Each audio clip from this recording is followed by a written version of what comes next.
Good morning, doom scrollers. I'm going to do something a little bit different today. I'm going to try and experiment.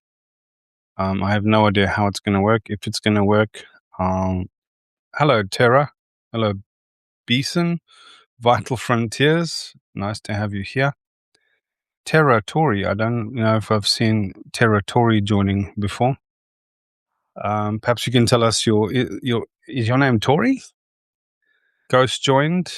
I'm going to do something a little bit different today. I'm going to try and get more engagement and do like a Q&A or an AMA or something that's more of a discussion, because I'm getting, I want to keep momentum going. I'll let you in on the secret. What I'm doing here is twofold. I'm preparing for some kind of offering that I can put out in the world, aimed at souls of a certain stripe that are showing up on Substack that want to be part of a solution in some sense. I want to do something. I want to make a change. I feel called to make an outsized impact on the moment for positive reasons. And I've got ideas. I'm a visionary. I've got some message to bring. I've got some gift to share. And I think one of the prevailing problems is what I would call the wrong voices for our moment, the ones that are part of the problem, part of the illness we're trying to heal from, the chatterers, the agitators, I just want to be here to have something to say because I like the likes. I don't really know what I'm not standing for anything, You can't blame people for being where they are. That's where they are. But there's a lot of voices that I would like to help enfranchise. And there's some people that are struggling to be seen in their lives and feel seen. And being seen is such a profound thing. And I don't mean just being noticed and just being given attention. I'm talking archetypally here. Being seen, capital S, seen, in a sense that which I find most beautiful and honorable and worthwhile and meaningful inside of myself, some of that is visible, is being witnessed and appreciated out in the world. We need that. We need that, and there's nothing wrong about that. And then, so being seen is one part of that equation, and the other half is finding voice. And again, I mean archetypally finding voice, finding our authentic voice. And that might be strident, it might be shaky, it might be whatever it is. If we have something that we really care about saying, so many of us on Substack here are trying to say that into the moment and hold a very awkward tension about how do I speak into the moment when everybody's making a noise, and all of the noise that everybody's making I can recognize as part of the problem. And yet there is this idea that's living inside of me. There is this insight that's living inside of me. There is this message, a song, a story, a truth, an invitation perhaps. And I need to find my authentic voice so that I can say this, well or badly, so that I can be seen, and so that I can be seen, so that I'm able to use my voice. So that's the plan. Ghost says, from one neurodivergent autodidact to another, the vibe resonates. Yeah, I'm glad. And that's really one of the kind of demographics that I'm really appealing to, because I've got a soft spot for that person. I have a soft spot for the neurodivergent that is frustrated to bejesus with the way we still operate. Even here at the edge of our collapse and at the edge of our unraveling, we're still operating in this close conformity of who can speak about what. I don't mean on the internet, because any Muppet can speak on the internet. I'm talking about like in social discourse, or in intellectual discourse, or in philosophical discourse, or especially in the corporate work environment. The HR department will make bold statements about how they're making neurodivergent people feel welcome and comfortable, but they're not really listening to them. Not really, not even remotely. And people who are autodidactic, Sometimes they didn't get the opportunity for a more classic or a more traditional education that we would call it today, but sometimes they were blessed by that, or sometimes they just couldn't conform to that kind of rote learning.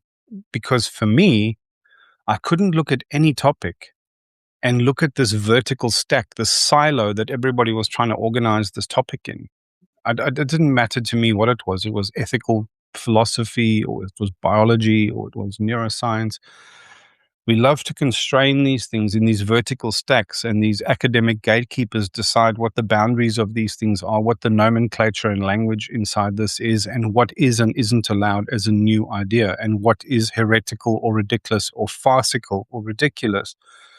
And in that tightness, we lose so much beauty and meaning and context. But it's again a tension, because we can't have everybody speaking at cross purposes with their own language. But we still have to make room for neologisms, for new language, new ideas, and new interpretation models. So, in order to do that, I'm practicing that myself, and I'm talking about what I care about, and I'm trying to um, light a torchlight that attracts the moths of that kind of person and that aspect in many of us, which wants to hear what sanity sounds like, wants to be able to be authentic, express their message, feel seen, even in this virtual and sort of soulless medium that we have. Just because the internet currently has so little soul and such a dark, devouring, rapacious spirit, such a me vibe about it, doesn't mean that a better environment or a better state of affairs is not possible. Yeah. So we've got a couple of folks here. Only a couple of folks are regulars here, but I want to turn it around. Actually, if anyone's been following this work or cares about what this idea is, then I want to open the floor and let's talk about that sort of stuff. And let's ask questions, and let's challenge, and let's get involved and see what is possible. Nothing might be possible. Everybody might be so unused to it, or might be tired at the end of a long day. Whatever your vibe is, that's okay. This is an experiment, and it can fail. But I don't always just want to talk at a camera and deliver a single talk track. I mean, I thrive on engagement and to feel seen in that archetypal sense we were talking about earlier, to feel seen. There needs to be some kind of presence and engagement, and sometimes reciprocation. It's not always necessary that it's an actual visible gesture. Sometimes you can just feel it. So I'd like that. So by all means, please get involved, ask a question, especially if you've been following the talk track of what I'm talking about. I've been talking about things like our current state of affairs, agency, free will, sovereignty, why it's important to understand such things, what the quality of discourse here is, where we're all going with this, what does clever look like right now, what isn't working. And one of the ideas that is coming to me a lot because of where I'm trying to take this project is this idea of convergence. The kind of voices that I want to engage with, the kind of collaborators and people whose work I want to follow and who I want to help platform and who I want to help signal boost, by definition, are those who intuit a necessity for convergence. The internet and influencer culture has encouraged us all and normalized this abnormal idea that everyone can have their own tower of relevance and their own soapbox and share their own opinions ad nauseum. And we all need this. We don't all need this. Not everybody in our society needs a soapbox, or not everything that they have to say is net positive. That doesn't mean not everybody deserves to be seen, but not all of us can be seen authentically through the inauthentic medium of copying other people who are saying something because we want to feel what it feels like to say something. This is all predicated on the basis that you actually have something meaningful and powerful to say, whether it's a sense of purpose or myth or meaning that's trying to live through you, or whether it's some kind of visionary idea that the world could actually do with at the moment, or is worth considering, right? It doesn't have to be the only idea. It can all be go into the pot, right? But the people you'll know who to listen to, in my opinion, is the ones who recognize that necessity for convergence. But I don't hear any thought leaders or cultural leaders talking about that. The only mechanisms we have for coherence is political or religious, and we have to change that. There has to be a form of cultural coherence, coherence around quality of ideas, quality of thought leadership, quality of inspiration, quality of message, of relaying what's still possible, So if anyone's tracking that, let's get involved. Let me maybe give you a prompt. The prompt is, what do you believe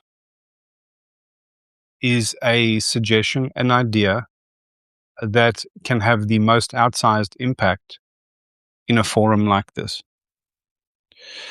Ghost says there are, I think, a number of interconnected problems that seem to make this issue hard for people to grasp or to talk about.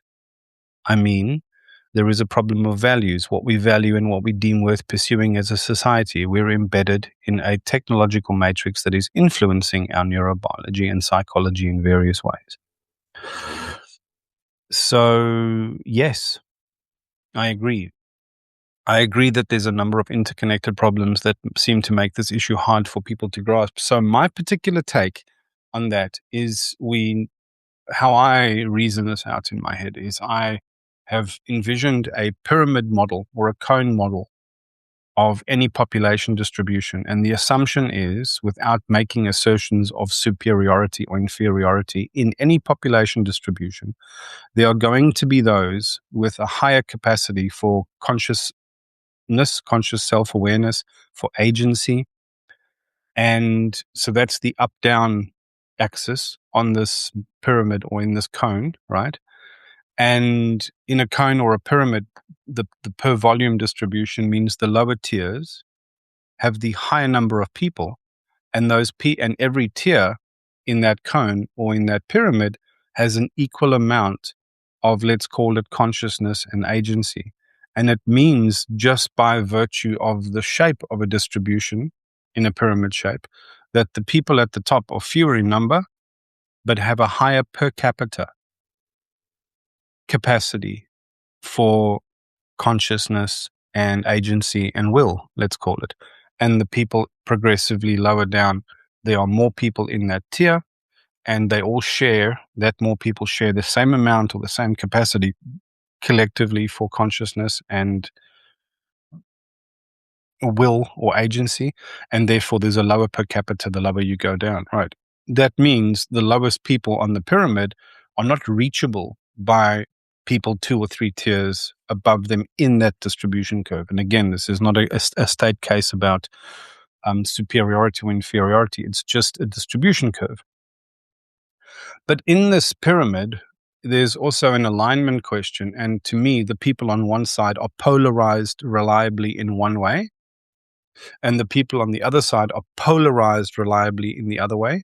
And at the bottom of the pyramid, there's a lot of room for polarization. And as you get higher up in consciousness and agency, as you move up the pyramid, right, you have fewer people to contend with.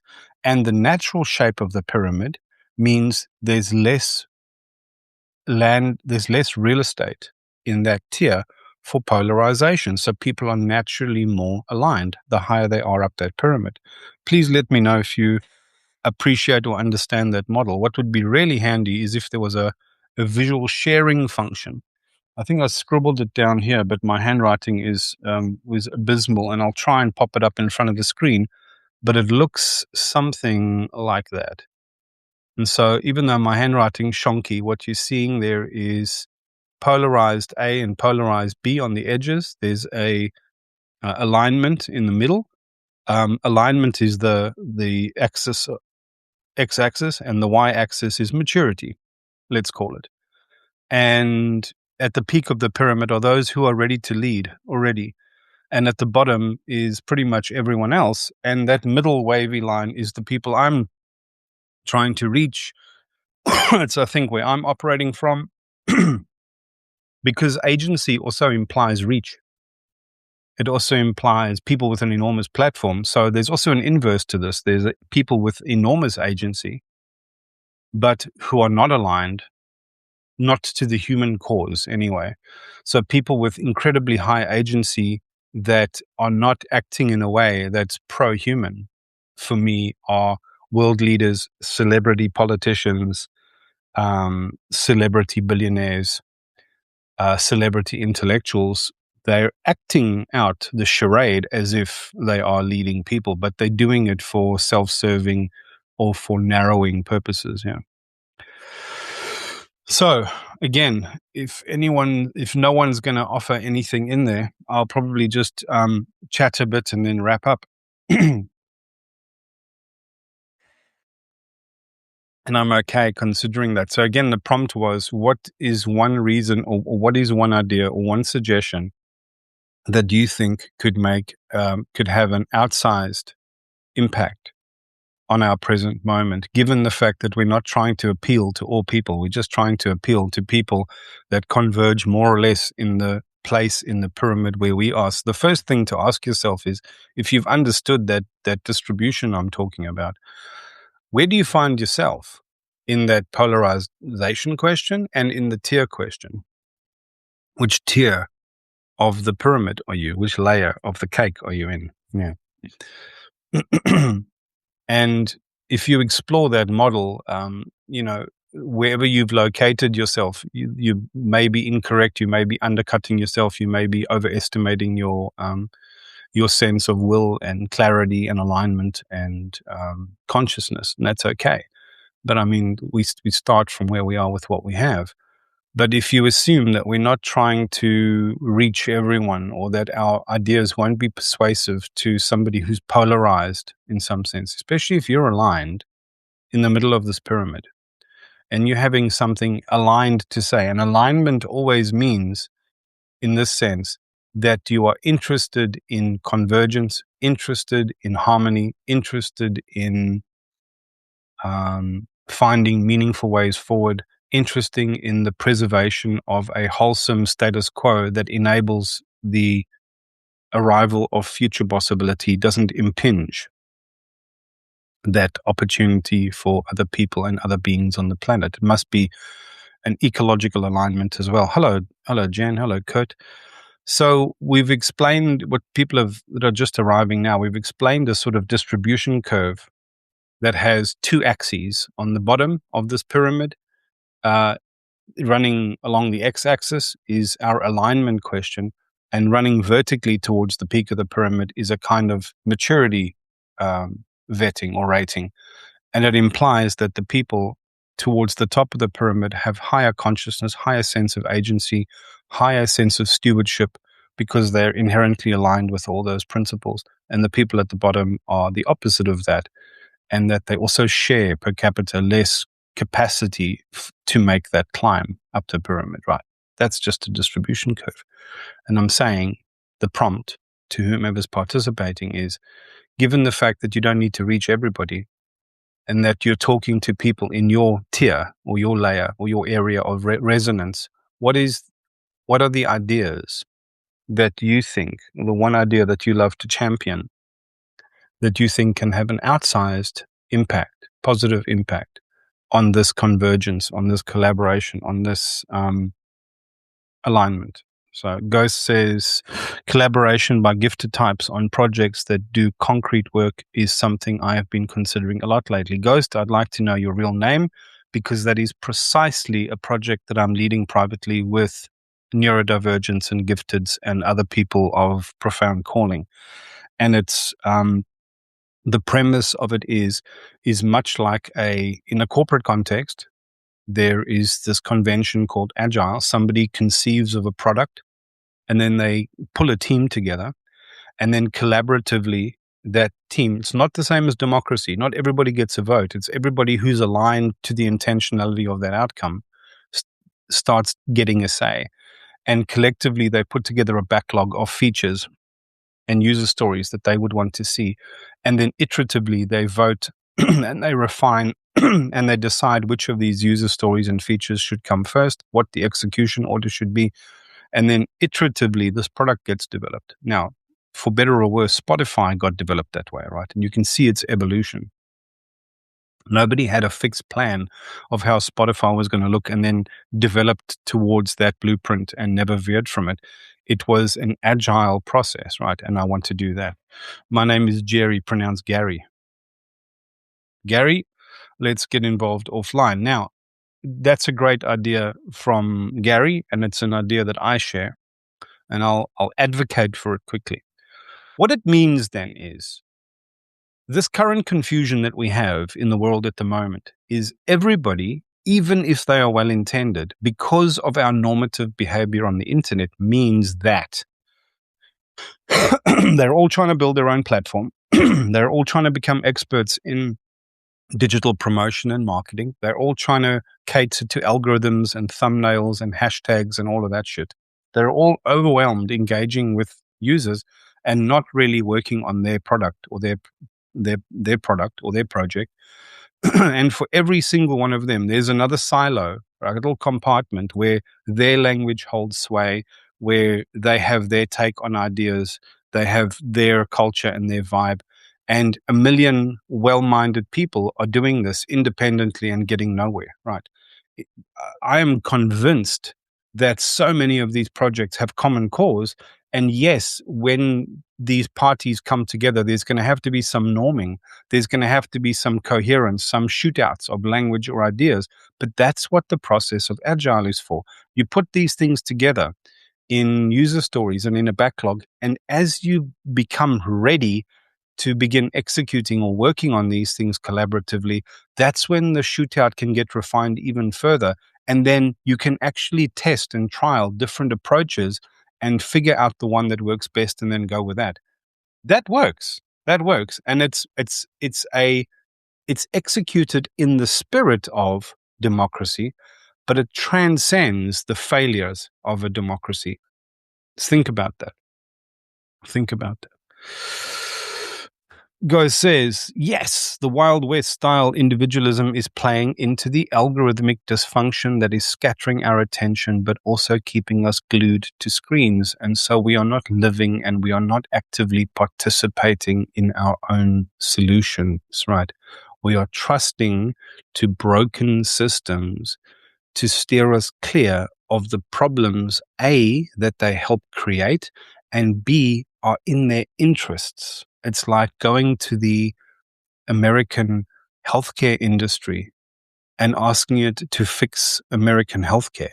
Okay, it is not healthcare, right? It is sickness mongering, right? It's in their interests that people are unwell and addicted to opioids and don't have solutions for these things, because that's what sustains the industry. As many miracles as exist in cancer oncology, the curing and treatments of cancer, if somebody came out with a cure, there would be resistance from the industry because millions of people have their livelihood derived from ongoing treatment that spans years, right? If that suddenly was protracted down into a couple of months, there would be millions of people without jobs, right? So these people are not every single person who works forever on some treatment regimen or some equipment or some process or some protocol or has an entire clinic that houses or staffs many people. You can see that we've got some real problems here. Yes, we want to cure cancer. But no, we don't want to just suddenly rip the carpet out from everybody. That doesn't mean we shouldn't release the cure for cancer. It means we've got some real challenges. Our institutions are, it's been normalized that they help generate the problem that they ostensibly are sent here to cure. Politics does that, right? We love to think that we should just rip government out and get rid of it, right? But I'm telling you now, we don't have a plan for who's going to pick up the trash and who's going to fix the potholes and who's going to distribute medicines in a crisis and we don't have answers for these things. Right. And so, as much as we want things to tear all down and change, they will anyway. What I'm much more concerned about is how human beings arrive at this sense of maturity and appreciation of necessity, where our polarizing ideas take a backseat to what prudence looks like, to what necessary looks like, to what future promise looks like, without ripping the road out from underneath us while we're trying to get there. So that's a great recommendation, Gary, whose name is Jerry, who calls themselves Ghost. Does anyone else have one? Come on. We're all here. We're writing. We're saying something on Substack. We're here because we care. What's your idea that can have a potentially outside impact? It doesn't need to be perfect. I'm the kind of collaborator that will take even a half-baked idea, and it's in my interest to clean it up and tidy it up and shape it in a way that if I can see merit in it, I'll give it the best sell job. Yeah. This is how you be seen, folks. They don't have to be grand ideas. This is how you find your voice, right? You say it badly. Anyone else? Come on, we've got 9 people on here. And not a single one of you is called to make a recommendation of what we would like to do, what we'd like to see living in the world. What idea, what solution, what message, what gift, what invitation do you think will have an outsized impact on the moment and lead more people towards coherence, convergence, appreciation of the moment, and a mindset that says, oh gosh, I'd love to be part of the solution. I just don't know how. And we don't have any, and that's okay. If you are formulating something, just say, I'm just formulating something and give me a second and I'll hold on. Otherwise, I'm going to thank you all for your time. And I'm going to give a few minutes for anyone to decide whether they want to ask any questions. Otherwise, I'm going to bid you a beautiful day and I'm going to be on my way. Awkward silence. Kyan Razi, you've arrived at an inopportune moment, my friend. We've just reached the zenith, I think, of our engagement and our exchange. Okay, nothing forthcoming. Thank you very much, everyone, for participating and for being here. Thank you, Gary. I think we'll reach out online and I'll let you know what's going on. Just for those of you who are interested, what the format is going to be is this framing that I produced. I'm going to actually release that and I'm going to keep sending it to collaborators that reach out or think that they have a brilliant idea. The problem is we can't all dive balls deep into every single person's universe of language or context. So I'm going to create a pro forma that's going to be an invitation to someone, but it's going to be a kind of bridge. And archetypally, a bridge creates that portal, that passage to a deeper understanding or to the far bank where we can have a convergence. But it also implies like a conformity. You can't carry whatever you want over a bridge. You have to cross over the bridge the way that the bridge can allow. Out of necessity, it can only bear so much load in a certain way. So that pro forma that I want to release is going to have, what's your idea? How would people be able to understand it? Where are you coming from? Can you put this in language that's most reachable by other people? Do you have any neologisms that you want to add in that you can't explain your work without defining these terms?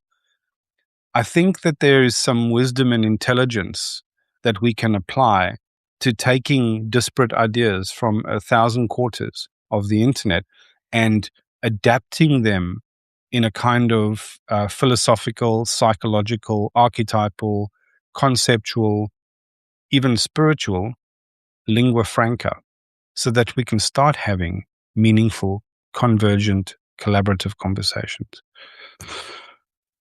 Oh, and Anna joined while I was rambling again. So Anna, very quickly, if you're in, what this particular video is about is inviting the folks that joined to say out loud, to feel seen and to find voice, which is a separate offering I'm running.